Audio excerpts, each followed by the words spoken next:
में हमने देखा था एम्पियर सर्किटल लॉ की एप्लीकेशन, और उस एप्लीकेशन में सबसे पहले हमने एक स्ट्रेट करंट कैरिंग कंडक्टर की मैग्नेटिक फील्ड कैलकुलेट करी थी। स्ट्रेट करंट कंडक्टर की थी mu naught I 2 pi R. तो यहां से हमने देखा कि जो मैग्नेटिक फील्ड है वो इनवर्सली प्रोपोर्शनल है। ठीक है, फिर हमने तीन केस देखे थे कि सरफेस के बाहर क्या होगा, अगर एक करंट कैरिंग कंडक्टर है उसके बाहर क्या होगा, उसके सरफेस पे क्या होगा, और उस सरफेस के अंदर कितनी मैग्नेटिक फील्ड होगी। तो जो सरफेस के ऊपर होगी और जो बाहर होगी उसके लिए तो हमें यही रिलेशन मिला था, बट जो सरफेस के अंदर है उसके लिए हमें मैग्नेटिक फील्ड का ये रिलेशन मिला था। तो यहां से हमने ये देखा कि यहाँ पे जो मैग्नेटिक फील्ड है वो डायरेक्टली प्रोपोर्शनल है। तो हमने मैग्नेटिक फील्ड का और डिस्टेंस का एक अलग से ग्राफ बनाया था कि जैसे जैसे डिस्टेंस चेंज होता जाता है मैग्नेटिक फील्ड पे क्या असर होता है। हमने देखा मैग्नेटिक फील्ड पहले बढ़ती है तब जब आपका एक्सिस पे रखी है सेंटर पॉइंट, आपके तार के बिल्कुल एक्सिस के सेंटर पॉइंट्स पे मैग्नेटिक फील्ड जीरो होती है। जैसे जैसे डिस्टेंस बढ़ता रहता है वैसे वैसे मैग्नेटिक फील्ड बढ़ती रहती है, ये हमने देखा। और वो कब तक बढ़ेगी, जब तक आपका सरफेस ना आ जाए, जो ये इसकी पेरिफेरी है। इस तार में करंट फ्लो हो रहा है और इस तार के सरफेस पे ही अगर हम मैग्नेटिक फील्ड कैलकुलेट करेंगे तो वी गेट टू नो उस समय जो उसकी मैग्नेटिक फील्ड होती है मैक्सिमम होती है। अगर उसके बाद भी हम दूर लेते चले जाएंगे उस केस में मैग्नेटिक फील्ड का जो रिलेशन है वो इनवर्सली प्रोपोर्शनल हो जाएगा। जैसे जैसे डिस्टेंस बढ़ेगा वैसे वैसे मैग्नेटिक फील्ड रिड्यूस हो जाएगी। ये चीज हमने देखी। ठीक है, आज की क्लास में हेडिंग लिखिए magnetic field due to a solenoid. एक सोलेनॉइड के लिए मैग्नेटिक फील्ड पे क्या असर पड़ता है। सोलेनॉइड, सबसे पहले आपको पता होना चाहिए कि व्हाट इज अ सोलेनॉइड। ठीक है, एक सोलेनॉइड होता क्या है सबसे पहले ये देखेंगे। ठीक है, अगर मेरे पास कोई एक सोलेनॉइड है और उसमें करंट फ्लो कर रहा है, उस सोलेनॉइड में करंट फ्लो करने की वजह से मैग्नेटिक फील्ड कितनी होगी। लेट्स सपोज ये मेरे पास कोई सोलेनॉइड है, उसमें आई करंट फ्लो कर रहा है, तो ये आई करंट फ्लो कर रहा है तो ये पूरे ही सोलेनॉइड में आई करंट फ्लो कर रहा है। सोलेनॉइड क्या है, जैसे कि आपने छोटा सा अपने पेन के रिफिल के साथ एक स्प्रिंग लगा हुआ देखा है, जो वो हेलिकल स्ट्रक्चर है, जो वो स्प्रिंग लगा हुआ देखा है, वो और कुछ नहीं, वो एक सोलेनॉइड का एग्जांपल है। ठीक है, अगर वैसे से किसी स्ट्रक्चर में आपका करंट फ्लो होगा, ये हमने एम्पियर ने बता दिया कि अगर किसी कंडक्टर में करंट फ्लो होगा तो उसके अंदर क्या डेवलप होगी, मैग्नेटिक फील्ड डेवलप होगी। हमने मैग्नेटिक फील्ड स्ट्रेट कंडक्टर में देख ली। अब आप समझ लीजिए, अब आप एक कॉइल में समझ रहे हैं, और ये कॉइल एक नहीं बहुत सारी कॉइल्स है। ठीक है, इसकी जो लेंथ है कि सोलेनॉइड की लेंथ है उसको हमने एल से बताया है। ठीक है, मान लीजिए इसमें टोटल नंबर ऑफ टर्न्स, इसमें कितने टर्न्स है, 1 2 3 4 5 6 नंबर ऑफ टर्न्स है इस गिवन लेंथ में। वेयर, इसको मैं ऐसे लिखूंगा capital N, capital N is the total number of turns in a solenoid. Capital N is the total number of turns, और एक एन और लूंगा मैं, and this total number and this N is the total number of turns per unit length. Per unit length में कितने turns है, that is denoted by small N which is given by total number of turns per unit length. कई बार अगर हमें total number of turns के लिए relation निकालना पड़ेगा तो उसको हम n इंटू एल कर लेंगे आगे जाके। ये जब हम इसमें करंट निकालेंगे ना, क्योंकि जब हम एम्पियर सर्किटल लॉ लगाते हैं उसके स्टेप 3 में हम टोटल अमाउंट ऑफ करंट भी कैलकुलेट करते हैं, तो उस केस में ये वाला स्टेप हमारा काम आएगा। ठीक है, अब पहले सोलेनॉइड में कि मैग्नेटिक फील्ड कितनी होती है ये कैलकुलेट करने से पहले ये कैलकुलेट कर लेते हैं कि सोलेनॉइड जो बना है वो किससे बना है, कि सोलेनॉइड सर्कुलर लूप से बना है। सोलेनॉइड देखो ये है इसका साइड व्यू, ये साइड व्यू, एक लूप ऐसा, दूसरा लूप, तीसरा लूप, चौथा लूप, पांचवा लूप, ऐसे ही n नंबर ऑफ लूप्स लगे हुए हैं एक गिवन लेंथ में। ठीक है, इसको हमने जब ऐसे लूप्स बना लिए तो इसको हमने क्या बताया, सोलेनॉइड। और जितने भी लूप्स हैं ये सारे कैसे हैं, सर्कुलर लूप है। अब एक सर्कुलर लूप में हमें पता है जब कोई करंट फ्लो करता है, मान लो कि करंट ऐसे फ्लो कर रहा है, ये करंट की डायरेक्शन कैसी है बेटा, एंटी क्लॉकवाइज, ये एंटी क्लॉकवाइज है। और इसमें हम बायो-सावर्ट लॉ लगा के भी और एम्पियर सर्किटल लॉ लगा के भी हम अपना मैग्नेटिक फील्ड की डायरेक्शन कैलकुलेट कर सकते हैं। ये एक छोटी सी लेंथ है, ठीक है, dl। हमने एम्पियर सर्किटल लॉ में क्या पढ़ा है कि mu naught I is equal to close integral of B dot dl। कि किसी dl लेंथ में अगर करंट फ्लो कर रहा है तो उस डीएल लेंथ की वजह से आपकी मैग्नेटिक फील्ड डेवलप होगी। और वो मैग्नेटिक फील्ड कैसे डेवलप होगी उसके लिए डायरेक्शन बायोसावा ने दे रखी है। मान लो कि आपका करंट ऐसे फ्लो कर रहा है तो इस पॉइंट पे आपकी मैग्नेटिक फील्ड कैसे होगी, बाहर की तरफ। हर एक पॉइंट पे हर एक लेंथ के लिए मैं अपनी मैग्नेटिक फील्ड कैलकुलेट कर सकता हूं कि जो मैग्नेटिक फील्ड है बाहर की तरफ आ रही है और ये मेरा नॉर्थ पोल की तरह बिहेव कर रहा है। ये क्योंकि अगर मैग्नेटिक फील्ड बाहर की तरफ आएगी तो वो मेरा नॉर्थ पोल है। लेट्स सपोज कि अगर आपके पास एक करंट कैरिंग लूप होता और उसमें करंट फ्लो कर रहा है आपका क्लॉकवाइज डायरेक्शन में। अगर क्लॉकवाइज डायरेक्शन में करंट फ्लो कर रहा है तो उस केस में आपने डीएल इसको लिया लेट्स सपोज, या इसी को लिया, आपने इसको डीएल ले लिया और करंट आपका फ्लो कैसे कर रहा है, ऐसे यहां पे ऊपर से नीचे फ्लो कर रहा है। तो ये आपका अंगूठा कैसे हो जाएगा, ऐसे ना होके ऐसे हो जाएगा बेटा ये अंगूठा, करंट ऐसे फ्लो, और यहां सेंटर में मैग्नेटिक फील्ड कैसी हो जाएगी, इनसाइड। और अगर वो मैग्नेटिक फील्ड इनसाइड है तो उसको आउटसाइड को ऐसे बनाते हैं और इनसाइड को ऐसे बनाते हैं, और ये कैसे बिहेव करेगा ये चीज हम देख चुके हैं, ठीक है। तो वो चीज हमें यहां पे भी लेनी है।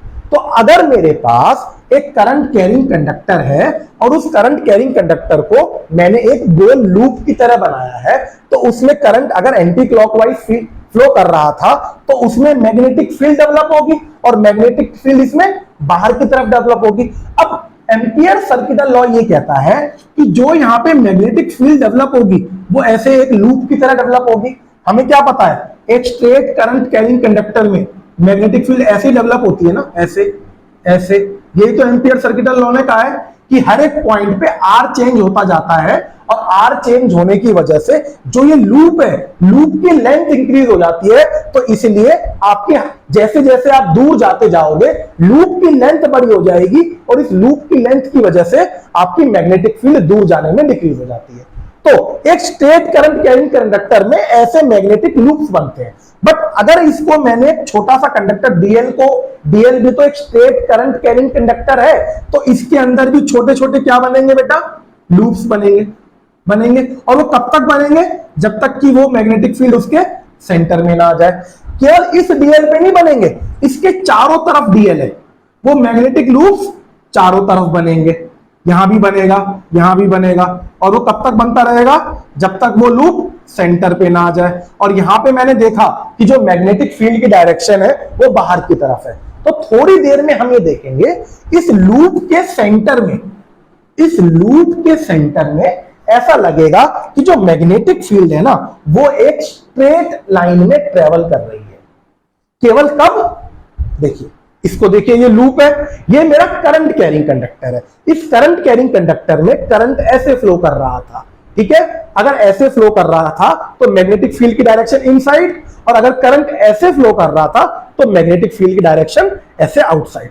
तुम्हारे लिए ये अभी कौन सा पोल है, नॉर्थ पोल, ये यही वाला डायग्राम। तो मैंने ये कहा कि ये इतना हिस्सा वेरी स्मॉल लेंथ, ये सब क्या बना रहे हैं, एक स्ट्रेट करंट कैरिंग कंडक्टर ही तो है। छोटे छोटे सारे स्ट्रेट करंट कैरिंग कंडक्टर है, और एक स्ट्रेट करंट कैरिंग कंडक्टर में magnetic field in the form of loop बनती है। अगर ये ऐसे बन रही थी या ये ऐसे बन रही थी तो इसमें हर एक पॉइंट पे लूप बन रहे हैं, और लूप इंक्रीज होते जाते हैं। कब तक इंक्रीज होते हैं, जब तक वो इसके सेंटर पे नहीं आ रहे। लूप यहां इस लेंथ से भी बन रहे हैं, लूप इस लेंथ पे भी बन रहे हैं, इस पे भी, चारों तरफ क्या बन रहे हैं, लूप, और सेंटर पे सारे आके कन्वर्ज होते हैं। तो हम ये देखते हैं सेंटर पे इसकी मैग्नेटिक फील्ड सबसे ज्यादा है। ये चीज हमने बायोसावा लॉ में भी पढ़ी थी कि अगर एक करंट कैरिंग एक लूप है तो उसके अंदर मैग्नेटिक फील्ड कहां होती है, सेंटर पे होती है। और जो ये सेंटर का पॉइंट है इस लूप का, ये इसका एक्सिस है, this centre point is the axis of this circular loop. तो मैक्सिमम मैग्नेटिक फील्ड कहां होती है, उसकी एक्सिस पे, और वो किस फॉर्म में होती है, स्ट्रेट लाइन में होती है। अब एक बात ध्यान से देना, अब जैसे ही मैग्नेटिक फील्ड इस सर्कुलर कॉइल के सेंटर पे आती है तो वो हो जाती है स्ट्रेट। इस समय तो है स्ट्रेट, बट जैसे ही इस पेरीफेरी से दूर निकलती है वो ऐसे गोल घूम जाती है, जो चीज मैंने यहां पे बनाने की कोशिश करी।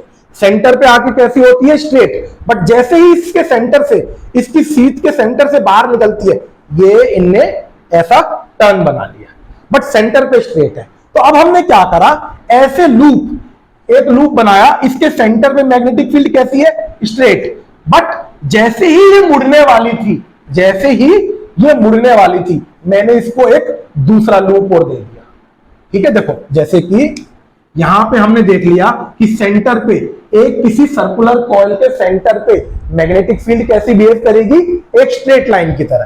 तो अगर इसमें करंट ऐसे फ्लो कर रहा है तो करंट कैसे फ्लो कर रहा है बेटा, ये कैसी डायरेक्शन है, क्लॉकवाइज डायरेक्शन। ठीक है, ये क्लॉकवाइज डायरेक्शन है और क्लॉकवाइज डायरेक्शन में यहां की तरफ मुझे क्या दिखाई देगा, साउथ पोल। तो मैं देखूंगा मैग्नेटिक फील्ड ऐसे जा रही है इसके सेंटर पे। बट जैसे ही इसने मुड़ने की कोशिश करी, मैंने एक दूसरी loop very close to each other, मैंने यहां बोर्ड पे थोड़े डिस्टेंस पे बनाई है, बट ये एक लूप और दूसरे लूप में डिस्टेंस ना के बराबर है और वो इसलिए मेंटेन्ड है, जैसे ही दूसरा लूप आएगा, अब वो मुड़ने की कोशिश कर रही थी बट दूसरे लूप की वजह से ये ने कैसे स्ट्रेट करा, कैसे चलना शुरू करा मैग्नेटिक फील्ड ने, स्ट्रेट। फिर इसने दोबारा मुड़ने की कोशिश करी, मैंने तीसरा लूप और इंट्रोड्यूस कर दिया, फिर इसने ऐसे चलने की कोशिश करी, ऐसे। तो इन द सेंटर इसकी मैग्नेटिक फील्ड कैसी होगी, बिल्कुल स्ट्रेट लाइन की होगी। बट जैसे ही ये लूप खत्म हो जाएंगे, ये मैग्नेटिक फील्ड की डायरेक्शन कैसी है, ये ऐसे मूव कर जाएगी, ये मैग्नेटिक फील्ड ऐसे बिहेव करेगी।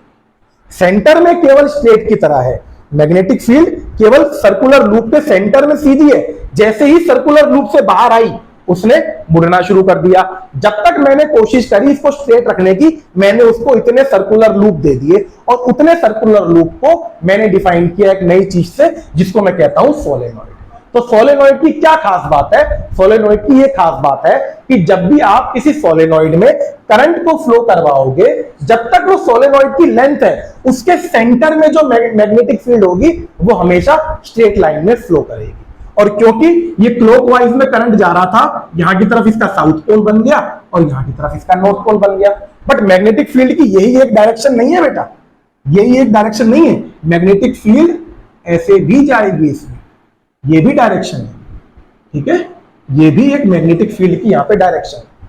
ठीक है, तो आज की क्लास में हमें यही कैलकुलेट करना है कि what is the magnetic field due to a solenoid using Ampere's circuital law. ठीक है, अब इसमें एक चीज और पढ़ो कि जो मैंने यहाँ पे नंबर ऑफ टर्न्स वाली बात बताई है, ये क्या है। ये मेरे पास एक गिवन लेंथ है। ठीक है, ये मेरे पास एक किसकी लेंथ है, सोलेनॉइड की। इसमें मैंने टर्न्स बना रखे हैं। अब ये मेरी उंगली टर्न्स है, एक लूप, दूसरा लूप, तीसरा लूप, चौथा लूप। इस गिवन लेंथ में कितने लूप आ रहे हैं, तो number of turns, this is number of turn, this is capital N. कितने हैं यहां पे, 4। और ये है number of turns per unit length, capital N divided by L. अगर मैंने इसमें ज्यादा लूप लेने हैं इस गिवन लेंथ में, तो मुझे number of turns per unit length बढ़ाने पड़ेंगे। पहले 4 थे, अब मैंने इसको बढ़ा के 5 कर दिया, 6 कर दिया। मैं अपने लूप्स को क्लोज करता जाऊंगा तो मेरे number of turns per unit length बढ़ जाएंगे। तो यही हम करेंगे इसको अभी एम्पियर सर्किटल लॉ में, where N is the total number of turns, N is the length of the solenoid and small N is the total number of turns per unit length. तो इससे मैंने कैपिटल एन की एक दूसरी value निकाल ली कि मेरे पास टोटल कितने नंबर ऑफ टर्न्स है, that is small N into L. ठीक है, तो इसको नोट डाउन करना शुरू कीजिए, नोट डाउन शुरू कीजिए। पहले ये सोलेनॉइड, पहले ना बेटा, पहले एक सिंपल सोलेनॉइड बना लो जिसमें ये मैग्नेटिक फील्ड मत दिखाना। ठीक है, जैसे मैंने शुरुआत में बनाया था ना, सिंपल सोलेनॉइड बना लो। आप भी बना लेना कि एक सर्कुलर लूप में मैग्नेटिक फील्ड कैसे एक्ट करती है। ठीक है, वो अलग अलग लूप्स की तरह एक्ट करती है, हर एक सिंगल लेंथ पे मैग्नेटिक फील्ड बनती रहती है। ठीक है, बट जो सेंटर होता है वहां पे वो सबसे ज्यादा मैक्सिमम होती है और वहां पे वो स्ट्रेट लाइन में चल रही होती है मैग्नेटिक फील्ड। केवल लूप के सेंटर में, लूप से जैसे ही बाहर आएगी वो मुड़ना शुरू कर देती है।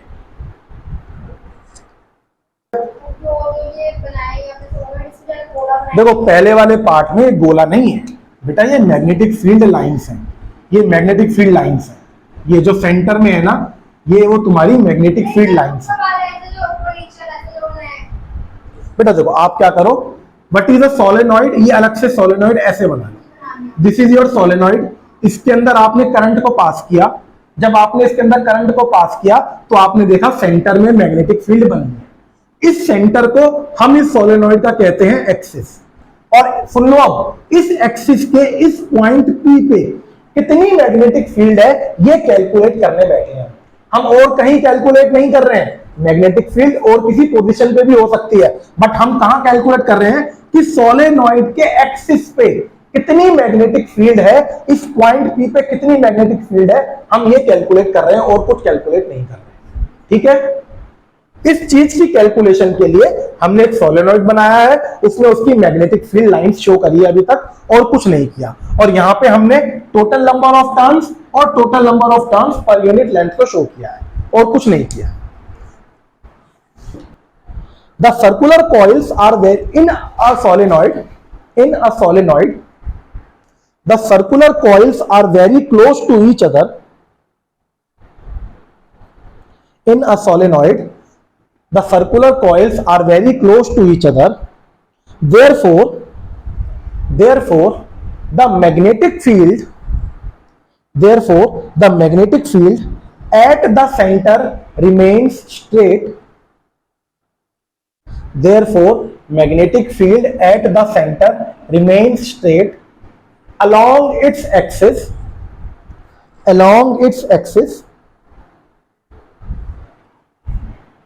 but outside it makes a complete loop. जैसे ही मैग्नेटिक फील्ड इस सर्कुलर कॉइल के बाहर निकलेगी वो एक पूरा लूप बनाएगी, but outside it makes a complete loop. ठीक है, अब लिखिए स्टेप 1। अब हम इस पे एम्पियर सर्किटल लॉ अप्लाई कर रहे हैं इसी आपके सोलेनॉइड के ऊपर। तो जब हम एम्पियर सर्किटल लॉ अप्लाई करते हैं तो सबसे पहले हमारा एम क्या होता है, स्टेप 1 में मैं यहां से लिखना शुरू करता हूं, बट स्टेप 1 क्या स्टेप होता है बेटा, कि हमें closed integral of B dot DL calculate करना होता है। यही तो हमें कैलकुलेट करना है, closed integral of B dot DL. But B dot DL हम जिसको जब भी कैलकुलेट करेंगे सबसे पहले बनाएंगे एम्पीरियन लूप। एक ऐसा लूप बनाएंगे जिसके अंदर ये पॉइंट पी भी कवर हो जाए और उस लूप में सिमेट्री होनी चाहिए। लूप का एम क्या होता है, लूप के अंदर ये पॉइंट पी कवर हो जाए, क्योंकि हमें इस पॉइंट पी पे मैग्नेटिक फील्ड कैलकुलेट करनी है। बट इस लूप के अंदर खास बात ये होनी चाहिए, जो लूप बनेगा उस पर दो चीज की सिमेट्री होनी चाहिए, एक तो मैग्नेटिक फील्ड की और एक थीटा की। इन दो चीज की सिमेट्री होनी चाहिए। तो हमने कई कोशिश करी, हमने इसको अलग अलग शेप में इसकी लूप बनाने की कोशिश करी। तो फाइनली जो लूप बना, जो फाइनली बेटा लूप बना, वो बना एक रेक्टेंगुलर शेप का लूप बना। This is the Amperian loop. एक एम्पीरियल लिख लीजिए, an Amperian loop is made such that, step 1 में लिखना है, an Amperian loop is made such that it covers the point P. An Amperian loop is made such that it covers the point P, and this loop is in the shape of a rectangle, and this loop is in the shape of a rectangle. मैंने इस loop का नाम बेटा A B C D दे दिया। ठीक है, इस loop का नाम है ए बी सी डी। अब मैं बेटा जब भी एम्पीरियल लूप बनाता हूं, या अगर आपको याद है गॉस थ्योरम में जब मैं एक गॉसियन सरफेस बनाता था, दोनों में एक चीज मैं दोबारा रिपीट कर रहा हूं कि चाहे गॉसियन सरफेस बनेगा चाहे एम्पीरियल लूप बनेगा, हमें सिमेट्री पूरे सरफेस की देखनी है, बट उसको हम अलग अलग हिस्सों में तोड़ के कर सकते हैं। जैसे गॉसियन सरफेस में हमने एक क्यूबॉइड वाला न्यूमेरिकल किया था, हमने सिमेट्री इस वाले सरफेस की देखी, फिर एक बीच के वाले सरफेस की देखी, और फिर एक राइट वाले सरफेस की देखी थी। यहां पे भी हम जो सिमेट्री देखेंगे, पहले इस वाले सरफेस की देखेंगे, फिर इसकी और फिर इसकी। तो मैंने एक ऐसा एम्पीरियल लूप बनाया है जिसमें मैं सिमेट्री 4 हिस्सों में तोड़ रहा हूं। ठीक है, तो इसमें जो सिमेट्री है, इस ए डी सरफेस की सिमेट्री है मैग्नेटिक फील्ड की, कि ए डी पे जितने भी मैग्नेटिक फील्ड है सेम है, और वो आप दे सकते हो जो ए डी है वो क्या है, वो एक एक्सिस है, और एक्सिस पे मैग्नेटिक फील्ड मैक्सिमम है, और वो हर पॉइंट पे सेम है। ठीक है, ए बी पे मैग्नेटिक फील्ड सेम है, बी सी पे मैग्नेटिक फील्ड सेम है, और सी डी पे मैग्नेटिक फील्ड सेम है। तो हमने ये देखा, ये जो चारों हिस्से हैं इन चारों हिस्सों पे अपनी अपनी सिमेट्री है और इन सिमेट्री को हम चारों को अलग अलग करके लिखेंगे। ऐसे ही A B, B C, C D, D A, इन चारों पे जो ये एंगल है, एंगल किस किस के बीच में है? ये एंगल है आपका मैग्नेटिक फील्ड और डीएल के बीच में। ये भी आपका सिमेट्रिकल होना चाहिए, बट एक सरफेस के लिए सिमेट्रिकल होना चाहिए। मैंने अपने एम्पीरियल लूप को 4 हिस्से में तोड़ दिया, तो इसको बेटा मैं ऐसे लिखूंगा, अगर मैं इसको फाइनली लिखना चाहूंगा कि close integral of B dot DL, तो it is equal to integration of B dot DL, पहले कौन से सरफेस के लिए? ए डी सरफेस के लिए, plus integration of B dot DL, दूसरा सरफेस कौन सा है बेटा मेरा? इसको ए बी मान लेता हूं, ठीक है, plus integration of B dot DL, तीसरा सरफेस है मेरा B C, plus integration of B dot DL, चौथा सरफेस है बेटा मेरा सी डी, ठीक है। और यहां पे सबके बगल में cos theta, cos theta, cos theta, cos theta. तो ये चीज मुझे close integral of B dot DL calculate करनी है स्टेप 1 में।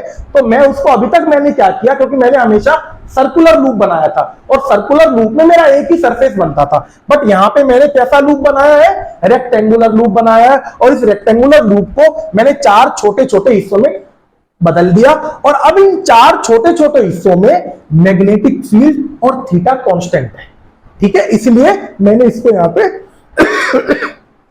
अप्लाई कर दिया। तो अब देखिए, इस वाले सरफेस पे मैग्नेटिक फील्ड एडी सरफेस पे कांस्टेंट है, थीटा की वैल्यू, मतलब कि ये मेरा डीएल वेक्टर है और ये मेरी मैग्नेटिक फील्ड की डायरेक्शन है, दोनों के बीच में एंगल कितना है? 0, और cos 0 क्या हो जाएगा? 1। तो अगर मैं लिखूंगा closed integral of B dot DL is equal to A D के लिए, ये बी आपका बाहर आ जाएगा, cos थीटा आपका हो गया 1, और बेटा अगर मैं डीएल को इंटीग्रेट करूंगा तो बाद में मुझे क्या मिलेगा? डीएल, ये मुझे यहां से लेके यहां तक, अगर मैं इस डीएल को इंटीग्रेट करूंगा वो मुझे क्या देगा?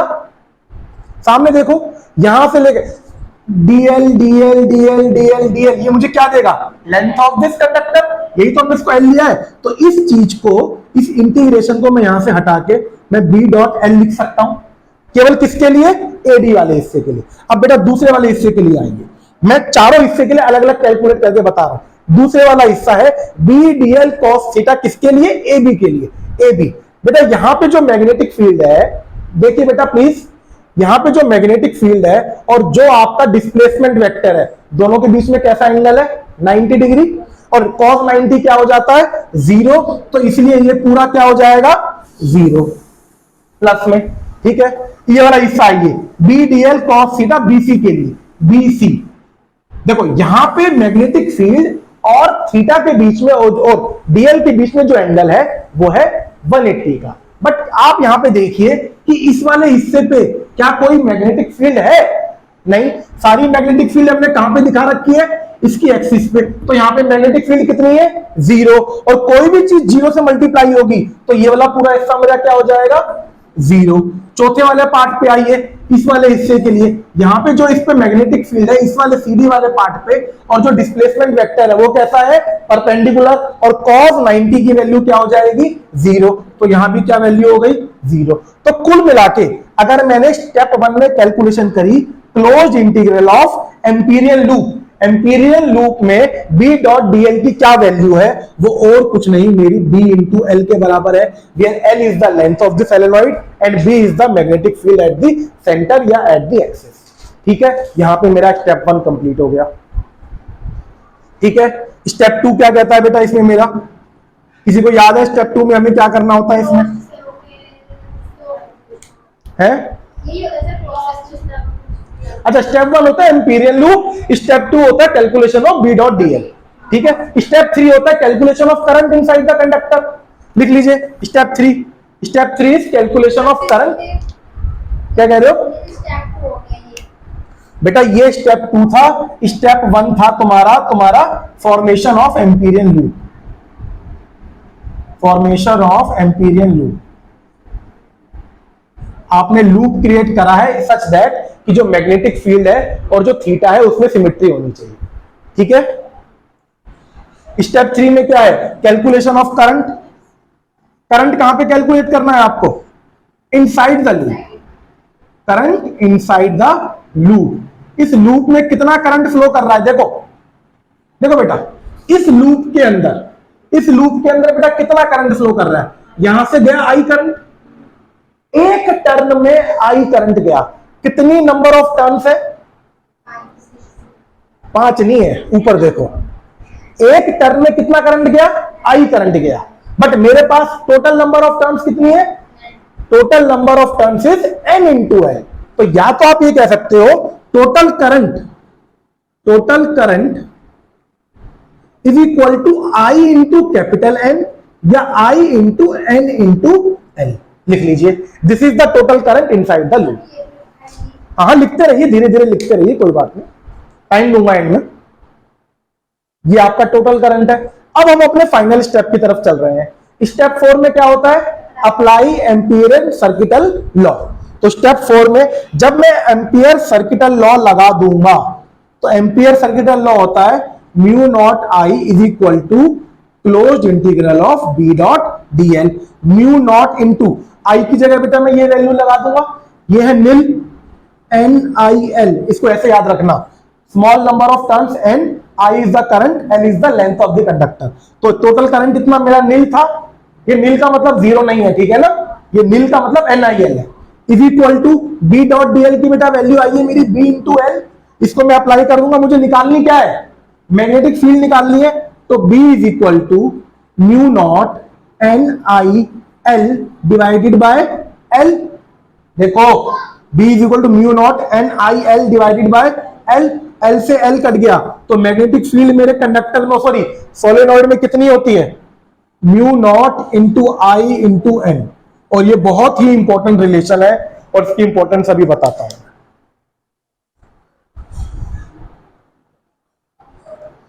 This is nothing but the strength of magnetic field. लिख लीजिए, this is the strength of magnetic field at the axis। हमने देखो इधर देखो बेटा, ऊपर देखा करो कई बार, ये मैंने जो मैग्नेटिक फील्ड निकाली है ना, एक्चुअली इस पॉइंट की निकाली नहीं निकाली है, मैंने इस पूरे एक्सिस की निकाली है। बट ये पॉइंट कहां पे लाई कर रहा है? इसी के एक्सिस पे। तो इसका मतलब इस पॉइंट पे भी इतनी है और इस पूरे एक्सिस पे भी इतनी है। और इस मैग्नेटिक फील्ड की क्या खास बात है? इसको डिस्टेंस से कोई मतलब नहीं, इसको किस किस से मतलब है? कितना करंट फ्लो कर रहा था और कितने number of turns per unit length है। This N is the number of turns per unit length. और म्यू नॉट तो आपको पता है, ये हमारा मटेरियल कांस्टेंट है, दैट इज परमिएबिलिटी। ठीक है, इसको डिस्टेंस से मतलब नहीं है। मतलब कि अगर आपने, बेटा प्लीज सुनो, अगर आपने एक ऐसी सोलेनॉइड बनाई जो कि इंफिनिटी तक जा रही है, सोलेनॉइड बनाई इंफिनिटी तक जा रही है, और उसमें आपने आई अमाउंट ऑफ करंट फ्लो करवा दिया, आपको नहीं पता उसकी लेंथ कितनी है, तो उसकी मैग्नेटिक फील्ड इंक्रीज होगी या डिक्रीज होगी? निशा है, उसकी मैग्नेटिक फील्ड जितनी है ना एक्सिस पे, उतनी रहेगी इंफिनिटी तक, क्योंकि उसको लेंथ के ऊपर और रेडियस के ऊपर, डिस्टेंस के ऊपर कोई फर्क नहीं पड़ता। सही है, बहुत इंपॉर्टेंट। जैसे कि इलेक्ट्रिक फील्ड डिस्टेंस के ऊपर कब डिपेंड नहीं करती, याद करो जी हाँ, इलेक्ट्रिक फील्ड डिस्टेंस के ऊपर कौन से वाले रिलेशन में डिपेंड नहीं करती? जब वो एक सरफेस के लिए होती है, जब वो एक सरफेस, एक एरिया की वजह से जो इलेक्ट्रिक फील्ड निकलती है, उसको मतलब नहीं होता डिस्टेंस से। उसकी क्या वैल्यू होती है इलेक्ट्रिक फील्ड की? क्या होती है बेटा इलेक्ट्रिक फील्ड की value? Sigma upon 2 epsilon not. अगर थिक शीट है तो ये 2 हट जाता है। याद करो बेटा, इतना अभी मुझे याद है। तो बेटा ये गॉस थ्योरम में तो किया था वहां पे, और ये चीज हमने एम्पिरिकल लॉ में करी है। बेटा दोनों चीजें एक जैसी सी हैं, आपको याद करने के लिए फायदा होगा, इसलिए कंपेयर करवा रहा हूं बार बार। ये बहुत इंपॉर्टेंट है एग्जाम पॉइंट ऑफ व्यू से, और जो आज का भी अगला टॉपिक करवाऊंगा वो भी बहुत इंपॉर्टेंट है। इसको देख लीजिए एक बार। At the axis of the solenoid,